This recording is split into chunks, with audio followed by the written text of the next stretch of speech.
ମୁଗ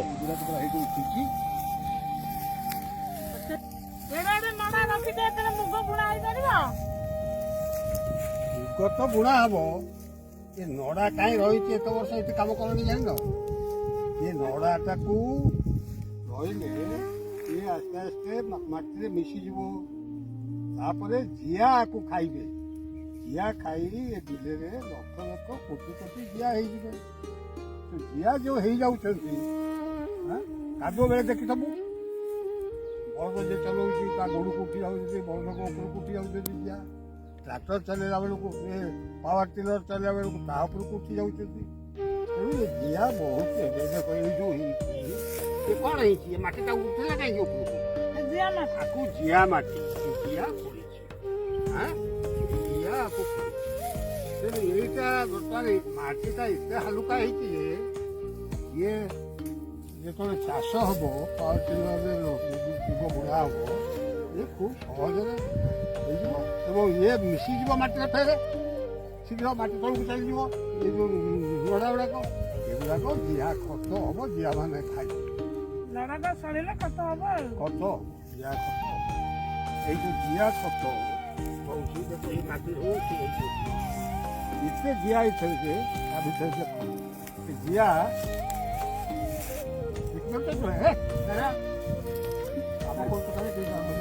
ସବୁ କଣା ହେଇଛି ନା ନାହିଁ?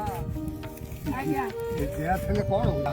ହଜାର ହଜାର କଣା ମାଟି ତଳେ ସେ କଣାର କାରଣ ସେ ଜିଆ ତାକୁ କଣା କରିଛନ୍ତି। ଜିଆ କଣା କରି ସେମାନେ ଯିବା ଆସିବା କଲେ, ଖା ପିଅ କଲେ, ରହିଲେ। ତାପରେ ଲାଭ କ'ଣ ହେଲା ଚାଷୀର? ଚାଷୀର ଲାଭ ହେଲା ଯେ ସେ ଯେଉଁ ଜିଆ ନଳି କଲେ ସେ ନଳିରେ ଯେତେବେଳେ ବର୍ଷା ହବ ପାଣି ତା ଦେହରେ ରହିଯିବ। ତେଣୁ ଯେଉଁ ବିଲରେ ଜିଆ ନାହିଁ, ସାର ଔଷଧ ପକା ବିଲ, ସେଠାରେ ପାଣିଟା ବର୍ଷା ହେଇଗଲା ପରେ ଢୁ ବର୍ଷା ହେଲେ ମଧ୍ୟ 2 ଦିନ ପରେ ପାଣିଟା କୁଆଡ଼େ ଗଲା ଭାରି ମାଟିଟା ଦେଖାଗଲା ଧୂସରା ଦେଖାଗଲା। କିନ୍ତୁ ଏଠି ଯେଉଁ ମାଟିଟାରେ ପାଣି ରହି ବର୍ଷା ହବ ଜିଆ ବିଲରେ ସେ ଜିଆ ଗାତରେ ପାଣି ରହିଯିବ। ୟା ଭିତରେ ମଣିଷ ଦେହରେ ଯେମିତି ରକ୍ତ ସଞ୍ଚାଳନରେ ଯେମିତି ଶିରା ପ୍ରଶିରା ରହିଛି ସବୁ ଆମ ଦେହ ଯାକ, ୟା ଭିତର ଯାକ ସେ ଲକ୍ଷ ଲକ୍ଷ କୋଟି କୋଟି ନାଳ ହେଇଛି।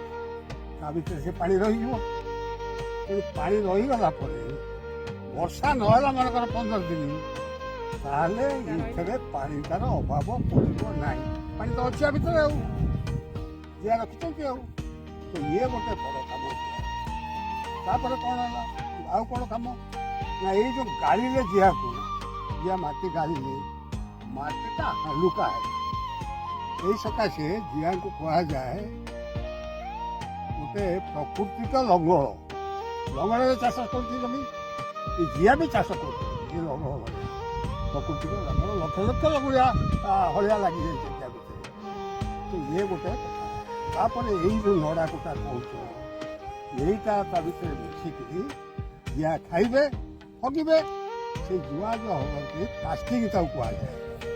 ସେଇ ଯେଉଁ ହେବା ସେ ଚା ଦାନା ଭଳିଆ ଟୁକୁଟୁକୁ ହବ, ସେଥିରେ ଖାଲି ମାଟି ପାଇଁ ଖାଦ୍ୟ ଭରପୁର ଅଛି।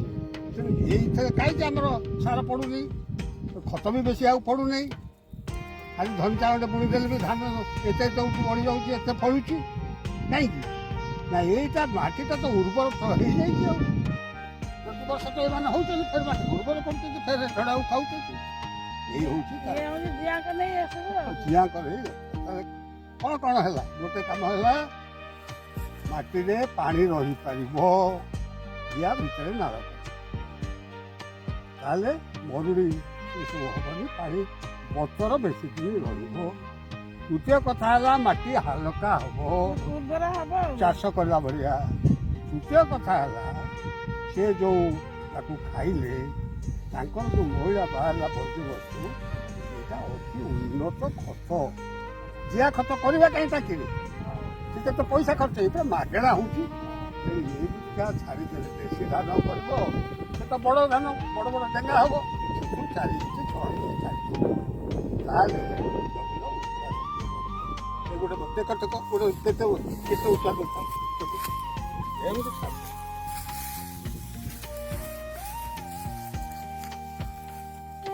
ଫୁଟେ ଦେଢ଼ ଫୁଟ ହୁଏ। ହଁ ଇଏ ଫୁଟେ 1.5 ଫୁଟ ହଉ ଆଗକୁ ତ 15 ଦିନରେ ଖାଇଦେବେ ଆମେ ଦେଖିପାରିବାନି ଜାଣିପାରିବାନି ଆଉ ଯୋଉ ତ ମୁଗ ପୁରା ହେଇଯିବ ସେ ତ ମାଟି ତଳକୁ ଚାଲିଯିବ ତେଣୁ ଏ ସବୁ ତା ଦେହରେ ମିଶେ ଏ ତ କମ ଖତ ହବ ତେଣୁ ଖତ ଆଣିବା ଦରକାର ନାହିଁ ହଁ ଜିଆ ପକେଇବା ଦରକାର ଇଏ ତ ଖତ ତ ପ୍ରକୃତି ଆମକୁ ଦେଲା ଆଉ ସେଇଥିପାଇଁ କୁହାଯାଏ ଜିଆ କୃଷକର ବନ୍ଧୁ ତୁମେ ତ ଆକୁ କରୁଛ ଦେଖୁଛ ସବୁ ଜାଣୁଛ ଅନ୍ୟମାନଙ୍କୁ କୁହ ଆରେ ସାର ପକେଇବା ନାହିଁ ମାଟି ମରିଯାଉଛି ଔଷଧ ପକେଇବା ନାହିଁ ତୁ ତ ଦେଖୁଛ ଏଠି 20 ବର୍ଷ କେମିତି ହଉଛି ହଁ ଏଇ ମାଟି ଖତ ହବା ଭଲ ହୋଇଯାଏ। ମୋହନ ଭୋଗ ମୋହନ ଭୋଗ ଏଥିରେ ଯେଉଁ ହେଇଛି ଧାନ ଦେଖ ବିଲରେ ଯାହା ତ ହେଇଛି ଏଠି ପ୍ରାୟ 10 କିଲୋ ଧାନ ବାହାରିବ ସେ ଗୋଟିଏ ଅଗାଡ଼ି ନାହିଁ ଗୋଟିଏ ଅଗାଡ଼ି ଏମିତି ସହଜେ ଗୋଟେ ଦୁଇଟା ଥବ ତେଣୁ ଯେହେତୁ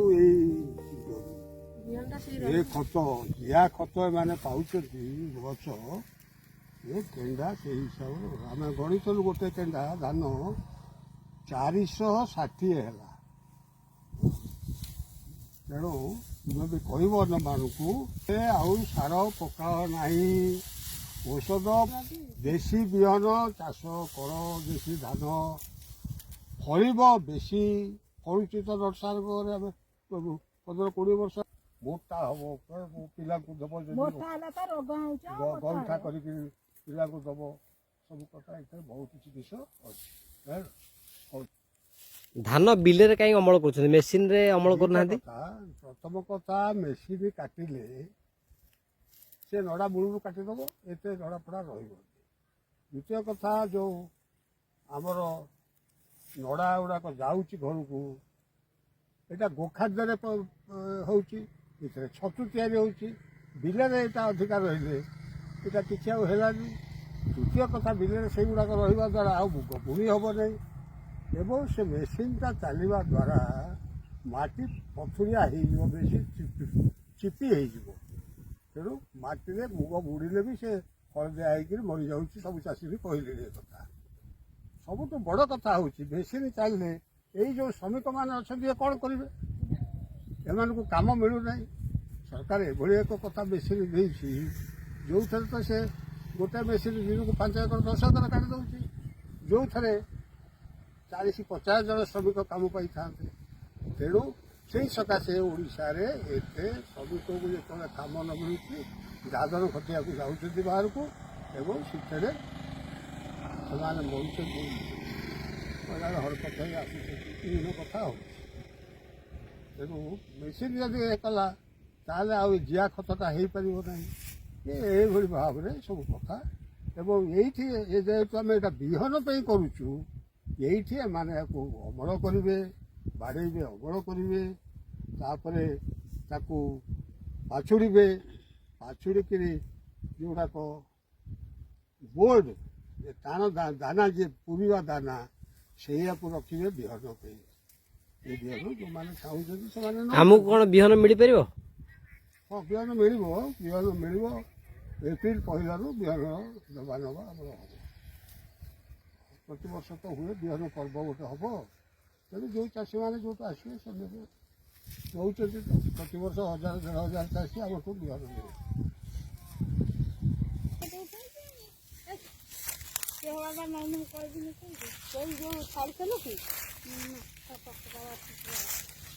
ଏଇଟା କୋଉ